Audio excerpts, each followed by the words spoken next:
Ces objets ont marqué l'histoire du design. Des chaises, lampes, tables, canapés, 25 pièces iconiques présentées au public pour marquer les 25 ans du salon Maison Déco de Colmar.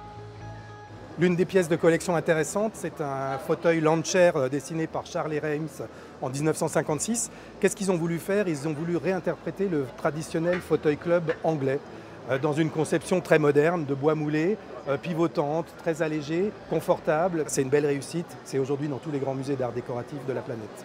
Ces meubles, comme ce célèbre fauteuil Le Corbusier dont le prix avoisine les 4 000 €, restent une exception. Car aujourd'hui, avec la nouvelle génération de créateurs, le design s'est démocratisé.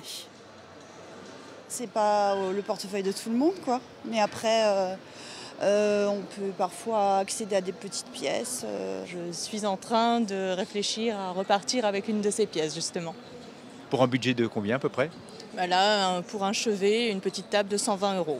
Aujourd'hui, avec des designers comme Stark, qui ont vraiment la notion de l'accessibilité au plus grand nombre, on retrouve des pièces très accessibles. On peut acheter des belles pièces chez Cartel pour 150 €, 200 €, 250 €. Et des pièces qui auront vraiment une référence, qui seront marquées et qui seront de toute façon dans un musée d'art décoratif bientôt, ou qui sont déjà d'ailleurs. Des designers devenus aussi tendance pour les marques d'ameublement. C'est le cas par exemple pour cette grande enseigne avec cette nouvelle collection signée du jeune créateur Marcel Wanders, inconnu ou presque du grand public, alors qu'il est l'un des designers les plus influents actuellement.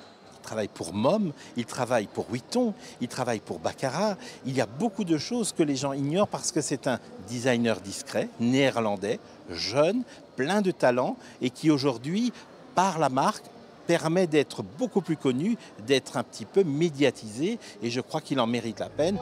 Alors, pour plonger dans l'univers du design et pour peut-être craquer, rendez-vous au Parc des Expositions de Colmar jusqu'à demain soir.